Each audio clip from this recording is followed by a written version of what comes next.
Moralauto.fr, véhicule neuf ou d'occasion. Moralauto.fr, le choix des marques et des services présente. Sud Radio, au cœur de la mêlée, François Trio. Bonsoir à tous, au cœur de la mêlée, le magazine rugby de cette Coupe du Monde 2023 que l'on suit sur Sud Radio, la radio du rugby bien sûr. Au sommaire ce soir, les dernières infos de cette Coupe du Monde, et il y en a qui concernent les Bleus, mais pas que. Il y a également nos invités, Eric Bonneval, on aura avec nous Mauricio Reggiardo, le coach de Provence Rugby et ancien bien sûr pilier argentin. On aura également Thomas Lombard qui sera avec nous, le président et directeur général du Stade français, et puis les éditeurs bien sûr, parce qu'il y a des cadeaux avec nous, le qui je suis, voilà bien sûr le jeu que tout le monde attend pour gagner un ballon Sud Radio. Merci d'être avec nous au cœur de la mêlée, on est ensemble pendant 1 heure. Sud Radio, au cœur de la mêlée. Bonsoir Lucien Gasparac. Bonsoir François, bonsoir tous les auditeurs. Bonsoir Eric Bonneval, comment ça va? Alors, très bien, salut à tout le monde. Ouais, J+3, alors, ça va mieux, le moral, comment ça va? Oui. Ben, ça ressasse quand même, hein, autour de moi, j'ai beaucoup d'explications à donner. Ah ben oui, non, c'est assez rare, faut dire que c'est surprenant, ouais. À l'image de la déflagration, entre guillemets, que ça, et la déception que ça a provoqué, hein, c'est-à-dire une élimination un petit peu précoce par rapport à ce que tout le monde avait imaginé, ou en tout cas le grand public. Mais la Coupe du Monde, c'est ça, c'est impitoyable comme le sport de haut niveau. Allez, pour commencer, Eric, on va écouter Lucien tout de suite, c'est le journal de la Coupe du Monde. Les fromages Matoc, l'affineur des Pyrénées au cœur de la mêlée, présente Sud Radio, le journal de la Coupe du Monde. Allez Lucien, on ne peut pas commencer un journal de la Coupe du Monde sans quand même parler des Français. C'est normal, d'Antoine Dupont, qui est toujours au cœur de l'actualité. Toujours, oui, là, il est au centre de l'actualité aujourd'hui parce qu'on se pose des questions sur l'après-Coupe du Monde pour lui. Est-ce qu'il va continuer avec le rugby à 15 et le 15 de France, ou est-ce qu'il va passer comme prévu au rugby à 7 comme c'était évoqué avant la Coupe du Monde? Voilà, ce qui pourrait se passer, c'est que Antoine Dupont rejoigne le squad de l'équipe de France à 7 pour préparer les JO 2024 et évidemment et éventuellement se venger de cette Coupe du Monde en remportant une médaille d'or, mais pour cela il faudrait qu'il passe de longs mois avec le squad et qu'il fasse des tournois pour s'acclimater à ce sport, parce que c'est très différent, le rugby à 15 et le rugby à 7, et donc c'est en discussion, et Florent Gris, le président de la Fédération française de rugby, pousse en cette direction, puisqu'il a déclaré: on aurait tort de se passer d'Antoine Dupont pour une telle échéance. Donc affaire à suivre, mais Antoine Dupont est toujours au centre de la mêlée. Juste l'avis d'Eric en quelques mots, facile de passer du 7 au 15? On peut faire une saison où on est à cheval sur les deux, ou il faut impérativement se spécialiser? Il faut se spécialiser. Il y a quand même un travail physique qui est différent. C'est de plus en plus pointu. Moi, je l'ai fait. Hein. J'ai fait la première Coupe du Monde de rugby à 7 sans aucune préparation spécifique. Donc avant, ça se faisait, ça se fait plus. Aussi. Alors, Antoine Dupont est un joueur exceptionnel. Hein. Je suis sûr qu'il s'adaptera et qu'il amènerait beaucoup à cette équipe. Mais il va y avoir un peu d'adaptation. C'est pas les mêmes efforts. Il y a plein de choses qui sont différentes quand même. Ce qui n'est pas différent, c'est l'arbitre du match France-Afrique du Sud. Il s'appelle Ben O'Keefe. Oui. Ses initiales sont B-O-K-Bok. Voilà, qui prend la parole pour la première fois après France-Afrique du Sud. Oui, il a pris la parole pour la première fois, voilà, pour revenir sur son arbitrage. Lui, c'est un peu l'Antoine Dupont. On parle tout le temps de lui, tous les jours, depuis cette élimination. Et donc voilà, on a traduit du coup ce qu'il a dit lors de cette interview à une télé néo-zélandaise. Il a dit: c'est évidemment une période très émouvante pour les Français. J'essaye juste de respecter ça et de leur laisser du temps. Les joueurs, les entraîneurs vont dire des choses, que vous gagniez ou vous perdiez. D'équipe notamment pour la première demi-finale qui aura lieu vendredi soir. C'est ça, donc ce sera Argentine-Nouvelle-Zélande. Les Argentins, voilà, qui démarrent avec leur équipe. Peu de surprises, hein. On retrouve des joueurs du top 14 que l'on connaît bien. Juan Cruz Malia à l'arrière, Emiliano Boffelli, le buteur qui jouait au Racing il y a quelques saisons, Santiago Chocobares, le numéro 12 du Stade Toulousain, champion de France en juin dernier, Matteo Carras et Santiago Santiago Caras. Les deux frères seront sur le terrain. Santiago Caras au poste de numéro 10. Gonzalo Pertrano qui retrouve le poste de numéro 9. Et une troisième ligne quasiment top 14 avec Facundo Isa en 8 et Marcos Kremer en 7. Et une deuxième ligne, elle, estampillée top 14 puisqu'on a Thomas Lavanini, joueur clermontois, et Guido Petit en deuxième ligne. Et ils seront emmenés par leur capitaine Montoya, le talonneur. 10 Français sur les 23 et 11 qui évoluent en Angleterre et en Écosse puisque Boffelli évolue à Édimbourg et 2 qui évoluent dans le championnat italien. Voilà la répartition pour les 23. La compo des Blacks peut-être. La compo des Blacks assez classique aussi, avec le retour de Marc Téléa à l'aile qui n'est plus puni du coup, lui qui avait été sanctionné et qui n'avait pas pu jouer le match contre l'Irlande. On retrouve les frères Barrett, Bowden à l'arrière, Scott au poste de deuxième ligne et le puissant Jordi Barrett en 12, Rico Ioane aussi toujours là en 13, Simon Whitlock qui réintègre le 15 de départ, lui l'expérimenté deuxième ligne néo-zélandais, et au changement au poste de talonneur aussi, Dan Cole sort du groupe et c'est Tokeoa. Oui. J'ai un peu découpé les syllabes. Oui. C'est plus safe qui remplace Dan Cole au poste de talonneur, mais voilà, sinon du classique. Et sinon, on retrouvera peut-être Damien McKenzie qui rentrera enfin en jeu, lui le magicien de All Black qui est sur le banc. Oui, et puis une info qui concerne les supporters et qui peut les rassurer puisqu'on renforce la sécurité, c'est ce qu'a annoncé aujourd'hui le ministre de la Défense, de l'Intérieur, pardon. Gérald Darmanin, oui, dans une note adressée au préfet le mercredi 18 octobre, le ministre de l'Intérieur demande de rehausser le niveau de sécurisation dans les fan zones et aux abords du Stade de France. Ce sera le stade concerné, le Stade de France week-end. Les 2 demi-finales seront au Stade de France qui doivent encore accueillir les spectateurs jusqu'à la fin du mondial le 28 octobre pour la finale. Merci Lucien Gasparac. On se retrouve dans un instant sur Sud Radio, bien sûr avec vous au 0826 300 300. Et puis d'ailleurs, je vous rappelle que vous pouvez participer au jeu Rod and Gun, voilà, notamment en participant au tirage au sort, voilà, pour gagner un cadeau exceptionnel de la célèbre marque Casual Chic néo-zélandaise, voilà, pour un bon d'achat de 300 €. Ça sera vendredi. Donc vous pouvez aller sur le site Rod and Gun et surtout nous appeler au 0826 300 300. Merci à vous. À tout de suite. On reparle des demi-finales et notamment avec Mauricio Reggiardo qui sera notre invité, le coach argentin de Provence Rugby. Merci d'être avec nous sur Sud Radio. Trio. Avec vous les auditeurs Sud Radio 0826 300 300, on va jouer vers 20h50 le qui je suis et le cadeau Gilbert Sud Radio, le ballon que vous êtes nombreux à vous disputer. Mais avant cela, on parle rugby avec Eric Bonneval, notre consultant Sud Radio, et Mauricio Reggiardo, notre invité, ancien pilier argentin, aujourd'hui coach à Provence Rugby, mais qui a également vécu les Coupes du Monde avec l'Argentine en 99, en 2003. On est content d'être avec Mauricio. Bonsoir Mauricio. Bonsoir, comment ça va ? Ça va très bien, merci d'être avec nous. Avant de parler des Argentins, un petit mot quand même, Mauricio. On en sourit aujourd'hui, mais c'est vrai que on a du mal à vivre cette élimination des Français. Comment vous la ressentez ? Parce que vous êtes à moitié un peu français aujourd'hui. Ça fait longtemps que vous êtes chez nous. Oui, moi je la vis comme vous, je la vis pas bien. Je crois que l'équipe de France, il a fait une super préparation depuis 4 ans. Mais malheureusement, les champions du monde, c'est pas les meilleures équipes au monde. C'est ceux qui arrivent à bien gérer, à pas avoir de blessés pendant cette semaine de compétition. Est-ce que vous pensez, avec un peu de recul et votre œil de technicien, qu'est-ce qu'il a manqué à nos Français qui ont échoué d'un point, on le sait, 28-29, mais comme ça, avec un peu de recul? Moi, je crois qu'il a manqué un peu de la réussite, un peu, mais surtout, je crois que c'est le mérite d'Afrique du Sud, de la part d'Erasmus. Depuis le début de semaine, il a su mettre la pression à l'arbitre. Stratégiquement, je crois que le match, il a bien préparé. On s'attendait tous en 6-2, en 7-1, il a fait en 5-3. Et d'habitude, on annonce l'équipe le lundi, il annonçait à 48 heures avant le match. Avec une compo sans Declerc, sans Pollard.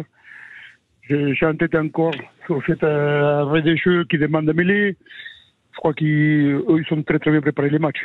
Ils l'ont préparé comme une finale et surtout qu'eux ils ont l'expérience de faire des finales de Coupe du Monde. Après les regrets peut-être de ne pas avoir été au complet, pas Marchand, pas Ntamak, pas Williamson. Oui. Ça aussi, mais la Coupe du Monde, ça peut arriver ça. Une action d'arbitrage, pas à notre faveur. Et tout ça, ça mène à perdre un point. Oui, c'est vrai que c'est rageant. Lucien, peut-être une question pour Mauricio. Oui, Mauricio, comment vous expliquez que l'Afrique du Sud a tant pris le pas sur le pack français en deuxième mi-temps? Ouais, je crois que c'était prévu. Pour moi, aujourd'hui, il y a Antonio, qui c'est un grand pilier de mêlée. Après, soit Aldeguerri, soit Falatea, sont pas au niveau d'Antonio. Ça ne veut pas dire qu'ils sont pas bons, mais ils sont pas au niveau d'Antonio. Et je crois qu'ils ont ciblé ça à partir de la 50e, que c'est normalement le moment qu'on coach Antonio. Et je crois que moi j'aime beaucoup Marchand et en mêlée fermée, dans les combats, dans les racks. Ça manquait. Parce que la formule Marchand 50 minutes et Movaca 30, c'est très bien. Nous, on a coaché Movaca à la 60e. Ils sont laissés son talonneur 75 minutes. Il n'aurait pas fallu coacher, Movaca? Je ne sais pas, je ne suis pas dedans. Je ne dis pas que s'il faut qu'il fasse bien son staff. Mais je crois qu'ils sont bien ciblés, ces 25-30 dernières minutes de match, pour prendre l'ascendant les paquets d'avant. Ils sont très bien joués avec les coachings, le fait de faire sortir Bermulé, le faire revenir à la place de Dutoit, qui malheureusement il a eu une commotion. Après, il change de talonneur à la 75e et il revient Dutoit. Bon, ils ont joué avec la règle, ils l'ont fait très bien. Mais bon, je crois que on n'en parlait pas de la contre de Colby aussi. Je crois que si ça s'arrive en fin de match, l'arbitre il allait demander un témoin, mais comme c'est un début de match, il a laissé passer. Et il y a eu plein de petites choses qui ne sont pas jouées à notre faveur. C'est vrai, c'est vrai. Parlons quand même des Argentins. On est avec Eric Bonneval. Les Argentins face aux Néo-Zélandais. C'est une demi-finale. Ce n'est pas la première demi-finale, c'est la troisième des Argentins. Mais celle-là, elle vient au bon moment, Mauricio, pour le rugby argentin. Ceci dit, c'est face à une équipe que les Argentins connaissent, mais c'est une bonne équipe néo-zélandaise qui sera face à eux. Oui, bien sûr. Les favoris, c'est les Blacks. Surtout qu'ils sont montés en puissance. Depuis les matchs contre la France, ils sont vraiment montés en puissance. Mais depuis quelques années, cette génération de joueurs, déjà ils ont battu 2 fois les Blacks. C'est des joueurs qui sont battus en Super Rugby, qui sont battus dans les équipes de jeunes. C'est peut-être à notre époque. Nous n'avons jamais battu les Blacks. C'était très compliqué aujourd'hui. Je ne dis pas qu'on a l'habitude de battre les Blacks, mais on est capable. Et je crois qu'Argentine, c'est avec Africa dessous, c'est les 2 équipes plus physiques des tournois. Ça tapait très fort. Avec les Kremer, les Lavanini, on a un paquet d'avant. Maintenant, avec la rentrée, ça aussi. Je crois qu'on a des arguments pour rivaliser. Eric Bonneval, votre regard, ces Argentins face aux Néo-Zélandais, ce sera vendredi soir. C'est une équipe qui a commencé très très très doucement, puisque ça a été la grosse surprise quand ils prennent 20 points devant les Anglais à 14. Et on les a pas sentis bien dans leur première partie. Et c'est vrai que se qualifier en quart, ils ont basculé sur une autre dynamique. Et là, ils vont arriver sans complexe, c'est sûr. Maintenant, les Blacks, si les Blacks font pas de complexe de supériorité, ce qui peut leur arriver, mais j'ai pas l'impression qu'ils ont cette marge-là. Donc, ils vont être quand même très durs à prendre, même si on sait que les Argentins vont mettre tous les ingrédients qu'il faut pour essayer de les perturber. Ouais, le changement opéré par Tcheka, Mauricio Reggiardo avec la rentrée de Bertranou, Cubelli finalement qui n'est pas conservé. Comment il faut l'expliquer avec votre œil de connaisseur? Je crois que on a la chance d'avoir un entraîneur très compétent qui par le passé il a mené l'Australie en finale de Coupe du Monde déjà. On n'a pas trop compris non plus pourquoi Bertranou n'a pas fait les quarts de finale. Il y a Mikoueli aussi. Oui. On n'est pas au quotidien. Oui. Je crois qu'il s'appuie. Je crois que Gonzalo, il avait joué les matchs, qu'on les avait battus déjà. Mais en plus de ça, j'ai eu la chance d'être au match à Marseille, en quart de finale. Et j'ai retrouvé une équipe d'Argentine dans laquelle les 23 joueurs, chaque ballon joue sa vie. Et je crois que cette formule, ils vont la répéter contre les Blacks. On va batailler les racks. Il faut qu'on soit capable de rivaliser en conquête. Mais après, il va falloir que les Blacks soient capables de rivaliser à jouer sa vie à chaque ballon. C'est un peu l'ADN des Pumas. Non, mais c'est la vérité. Il n'y a pas une formule magique. On est latin. Le premier match contre l'Angleterre, on était favori. On ne sait pas assumer les costumes des favoris. Mais là, aujourd'hui, on est outsider. C'est un rôle que ça nous va très bien. Bon, Lucien, petite question. Oui, oui. D'un point de vue moins émotionnel, latin, d'un point de vue tactique, on n'a pas pu trop déceler beaucoup de failles de cette équipe néo-zélandaise contre les Irlandais. Est-ce que vous voyez un point où il faudrait que les Argentins appuient pour construire leur victoire? Moi, je crois que ça va être important qu'ils jouent sans ballon. Et il y aura des jeux au pied, il y aura des duels aériens. La fameuse dépossession. Ouais, la fameuse dépossession. Et le pragmatisme. De presse qui sera fait dans les semaines qui viennent, et la remise du prix à son récipiendaire se fera au mois de décembre. Eh bien voilà, la belle initiative aussi de relancer des traditions dans le rugby français. Merci Thomas Lombard d'avoir été avec nous, directeur général du Stade français rugby bien sûr, et on est content donc d'être avec Jonathan Damien. Jonathan, on parlait des Bleus. Comment ça va, Jonathan? Après là ça commence à descendre, mais ça a été difficile quand même les jours suivants. Ouais. Ah oui, difficile parce que on vous en parle au boulot, chez vous, voilà, avec les copains. Comment ça se passe? Vous arrivez Non, mais c'est difficile parce que ça s'est joué sur des détails. Tout a été dit depuis tout à l'heure. Je vous écoute depuis le début. Tout a été dit. Ça joue sur des détails. Si on prend les chandelles. Si on arrive à les capter, on leur donne pas 12 points sur des essais à 0 passe. Et après, l'arbitrage, c'est secondaire. Il y a eu en effet, pour moi, il y a trois erreurs. Il y a l'arbitre Ben O'Keefe ne regarde pas sur le match de Edzebet. Il appelle pas la vidéo. Il appelle pas la vidéo sur la montée de Colby. C'est 2 erreurs, mais indirectes. Il n'est pas aidé par ses assistants. Et puis après, il y a une erreur à la 68e sur la pénalité. Le joueur, il va au sol, il touche le sol avant de toucher le ballon. Donc normalement, c'est pénalité France, pas pénalité Sud-Afrique. Donc du coup, on passe à -4. On aurait dû repasser à +2. Ça change un peu la fin de match.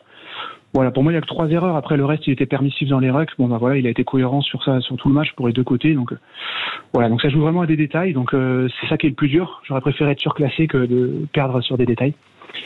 Mais bon. Ouais, vous résumez bien l'état d'esprit. Voilà, la 68e, c'est le jeu au sol de Quagga Smith qui, on va dire, fait ce qu'on appelle un 4 appuis. Et normalement, on ne doit pas mettre la main qui ne touche pas le ballon, on ne doit pas la mettre au sol. Voilà, mais bon, ça va vite aussi, et visiblement, il n'est pas du bon côté pour le voir. Exactement. Mais là aussi, c'est les assesseurs qui auraient dû peut-être un peu plus l'alerter. Et on a l'impression qu'ils l'ont un peu laissé seul aussi, monsieur Ben O'Keefe, même s'il a l'air d'assumer aussi certaines de ces approximations. Bon, comment vous voyez vous ces deux demi-finales, notamment on a parlé d'Argentine, Nouvelle-Zélande, mais également Angleterre, Afrique du Sud. Bon, Argentine, Nouvelle-Zélande, c'est 2 équipes qu'on a l'habitude de se rencontrer.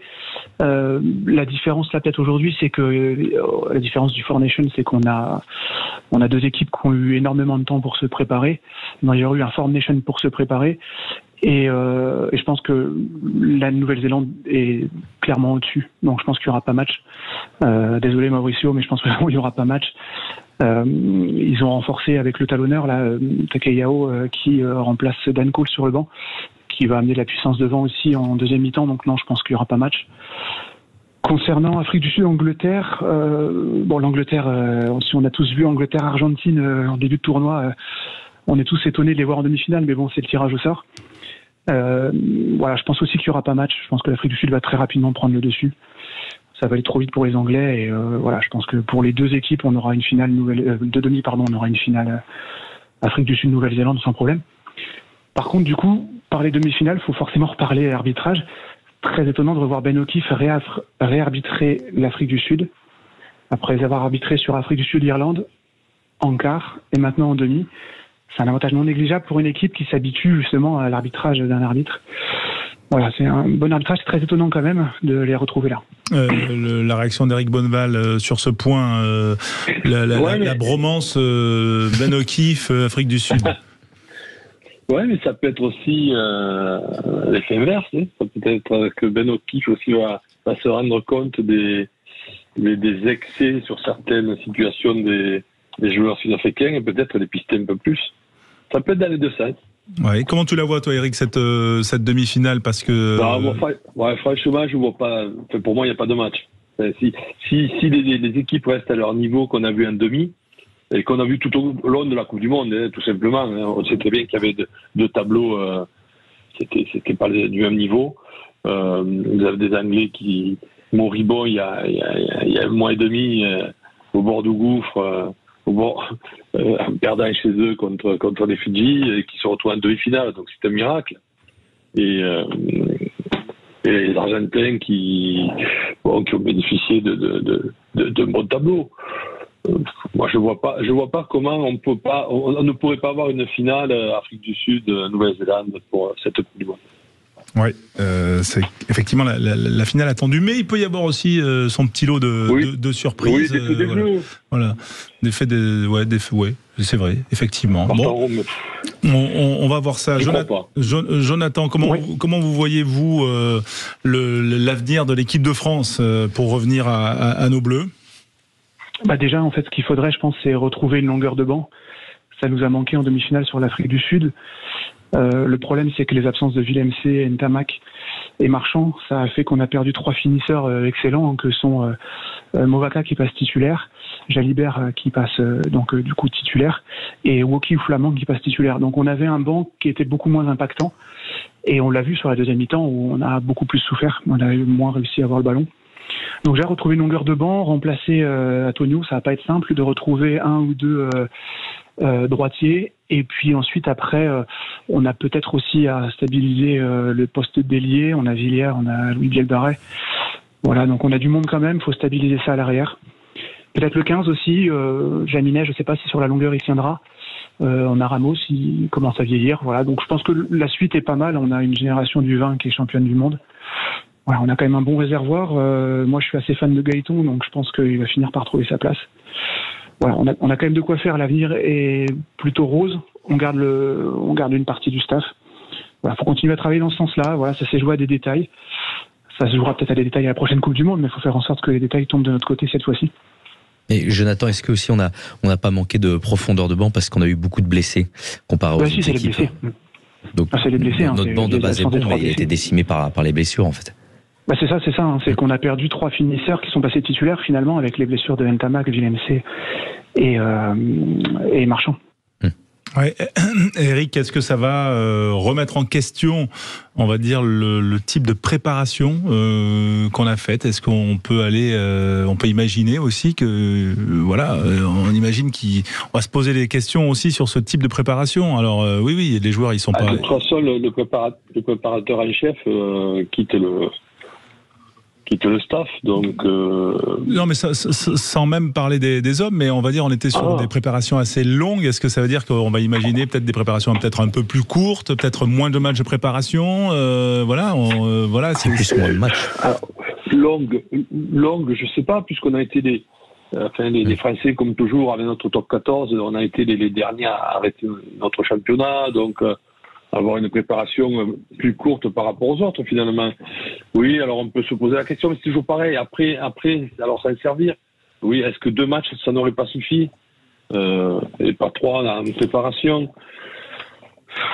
Ouais, c'est toujours facile de corriger après, de dire si on avait fait ceci, si on avait fait ça. Mais c'est sûr que dans le groupe, quand vous perdez le 2, le 9, la Pommette, le 10, le 5, qui faisaient partie des titulaires, hein. Même si les autres ont été exceptionnels et ont répondu présent. Il manque quoi la sortie. Ça fait beaucoup, et pour gagner une Coupe du Monde, je pense qu'il faut avoir ce brin de réussite, d'être. Il faut être là au bon moment. Il y a la chance. C'est pour ça que c'est pas de défaut. Il faut un soupçon de réussite. C'est pas toujours les meilleurs qui gagnent, hein. Mais il faut être là sur cette durée au bon moment, pas avoir de blessés, pas avoir de carton rouge, pas avoir de ci, de là. Alors on peut tout prévoir. Il y a des choses comme ça. Après, je sais pas si c'est un problème de préparation. On perd. Oui, Jonathan. Ouais, non, désolé. La préparation, peut-être que les entraînements étaient trop physiques, peut-être qu'il y a le top 14 dans les jambes pour les joueurs blessés. Mais en soi, les nations de l'hémisphère sud, là, si elles se retrouvent en Four Nations en demi-finale, c'est aussi parce qu'elles ont le formation juste avant la préparation. Donc en fait, ils enchaînent avec des matchs de très haut niveau, puis la préparation à la Coupe du Monde, puis la Coupe du Monde. Nous, on coupe à partir de fin mars du tour de destination. Donc peut-être que finalement d'enchaîner ce Four Nations, ça les met dans des conditions favorables. On le voit avec les résultats. Là, on a 3 équipes du Four Nations en demi-finale. Peut-être qu'au contraire, peut-être qu'on aurait besoin de matchs de très haut niveau en mai-juin pour arriver un peu plus préparé collectivement. Puis après, les blessures, c'est malheureusement. On aime bien se gargariser de faire une préparation très dure, la plus dure qu'on ait jamais vue. On aime bien ça aussi. Moi, j'ai eu un joueur qui, au début de la préparation, lui trouvait que c'était plus facile que le Japon, la prépa du Japon. Donc, c'est pour ça que je prends les choses avec un joueur titulaire de l'équipe de France, qui lui avait trouvé le début de la prépa, quand il soit à Monaco, ça s'était super bien passé. Enfin, ils avaient trouvé ça moins dur qu'au Japon. Tu vois. Donc, c'est compliqué. Oui, non, bien sûr. Puis en plus, mais en tout cas, ça suscite des réflexions forcément, et il y aura forcément un débrief de tout ça. Merci Jonathan d'avoir été avec nous, et merci pour la pertinence de votre analyse et de vos analyses. Le jeu aussi où les meilleurs gagnent, c'est le qui je suis. C'est dans un instant sur Sud Radio, dans Au cœur de la mêlée. Sud Radio, au cœur de la mêlée, François Trio. Au cœur de la mêlée, on est ensemble jusqu'à 21h, et comme chaque soir dans Au cœur de la mêlée, eh bien on finit avec le qui je suis, Lucien Gasparac. C'est parti. C'est parti. Allez, c'est parti, pas de jingle ce soir. On y va, on s'adapte à l'intelligence situationnelle. On rappelle les règles et on accueille surtout nos candidats, Sylvie et David. Sylvie et David, Sylvie de Montauban, David de Lourdes. C'est très terroir ce soir. Bonsoir à tous les deux, à toutes les deux. Bon, et vous, le qui je suis du coup, des indices que je vais vous donner au fur et à mesure à partir du top, et le premier à trouver le joueur remporte le ballon estampillé Sud Radio. Alors il faut bien me donner votre prénom avant de donner le nom du joueur. Pour remporter le point, ça se joue en 3 points. Est-ce que vous êtes prêts ? Oui. Ouais. Allons-y, top. Je suis né à La Tronche, je ne parle pas Antoine Dupont et sa blessure aux zygomatiques, dans le département de l'Isère. Je joue à Cessin, à côté de Grenoble, où je termine ma formation au FC Grenoble. Je suis ensuite recruté par l'Union Bordeaux-Bègles à partir de la saison 2021-2022. Je peux jouer ailier ou arrière. Je suis un des plus jeunes joueurs de l'histoire du 15 de France. David ? Sylvie Bielbarré. Ah, David avait dit avant. Sylvie, Louis Bielbarré. C'est ce que vous souhaitiez dire, Sylvie ? Oui, le plus jeune. Manque de vitesse. Mais c'est un point pour David. Bravo, David. On y va pour le deuxième point qui peut déjà être décisif. On y va. Top, mon surnom c'est le Platane. Je suis né en 1978, j'ai participé à la Coupe du Monde 2007. Thierry Gilardi avait écrit mon nom en disant « En terre promise » puisque je marque l'essai qui permet aux Bleus de passer devant lors du quart de finale 2007. Je jouais centre numéro 12, je mesure 1m93. J'ai été un centre très costaud pour l'époque, je jouais au Stade Toulousain. J'ai le même nom que j'ai le même prénom que Yannick Noah.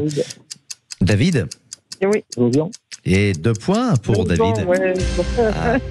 Sylvie, je sens une connaissance rugbystique, Sylvie, mais un manque de vitesse, peut-être. Mais oui, mais c'est pas grave. Mais peut-être que ce qui je suis sera la fable du lièvre et de la tortue. On ne sait pas encore. Attention, ce va être un point décisif, puisque si David l'emporte, c'est gagné pour David. Il remporte le ballon estampillé Sud Radio. Il faut se battre. Oui, je vais me battre. Top, je suis célèbre pour plein de raisons, mais une des raisons pour lesquelles je suis célèbre, c'est qu'un jour mon père est rentré sur le terrain lors d'un derby basque contre Biarritz. Et David Harry Nordoki. Sylvie, je suis désolé pour vous, je sens que vous étiez à un point à chaque fois, comme la France de l'emporter, mais écoutez, c'est David de Lourdes qui remporte le ballon estampillé Sud Radio. Bravo à tous les deux en tout cas d'avoir appelé le 0826 300 300. Et puis écoutez, David, vous remportez un très beau ballon. Vous allez jouer avec. Qu'est-ce que vous allez... Bien sûr, je vais jouer avec mon fils. Vous êtes joueur à Lourdes? Non, ancien joueur. Vous avez joué avec Jean-Pierre Garvet? Non, pas quand même. J'aurais bien aimé. Tiens, Sylvie et David, comment vous voyez les demi-finales qui arrivent dans 2 jours? Argentine, Nouvelle-Zélande et ensuite Angleterre, Afrique du Sud. Est-ce qu'il y a un pronostic? Nouvelle-Zélande, et bien Afrique du Sud de toute manière, je pense. Et Nouvelle-Zélande gagnant. Et vous, David? Moi aussi, c'est pareil. Je pense que tout le monde est d'accord pour dire la même chose. Bon, voilà. Ouais, mais vous voyez, vous êtes en accord avec notre finalement, consultant. On ne déteste pas ces Sud-Africains pour choisir les Anglais. C'est vrai. Ouais. Voilà. Personne voit les Anglais quand même. Mais bon, attention à eux.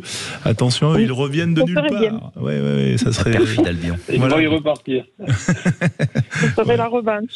Très bien. En tout cas, merci d'avoir été avec nous. Merci d'avoir joué avec nous, Sylvie de Montauban, David de Lourdes. Voilà, il fait pas trop froid au pied des Pyrénées, ou en tout cas dans les Pyrénées à Lourdes, David? Non, pas encore. L'hiver n'est pas arrivé. Bon, très bien. En tout cas, profitez-en et merci d'avoir été avec nous et de nous être fidèles sur Sud Radio. Excellente soirée. On va remercier toute l'équipe, Lucien Gasparac, Maxime Sénat, Aude qui était au standard, et puis Eric Bonneval, bien sûr, qui est là, toujours solide au poste, les genoux qui tiennent. C'est ça l'essentiel, Eric. On s'accroche. Allez, on se retrouve très vite ce week-end et puis début de semaine prochaine pour débriefer des demi-finales de la Coupe du Monde de rugby 2023 que l'on vit sur Sud Radio, la radio du rugby. Excellente soirée, les clés d'une vie tout de suite à suivre avec Jacques Pessy.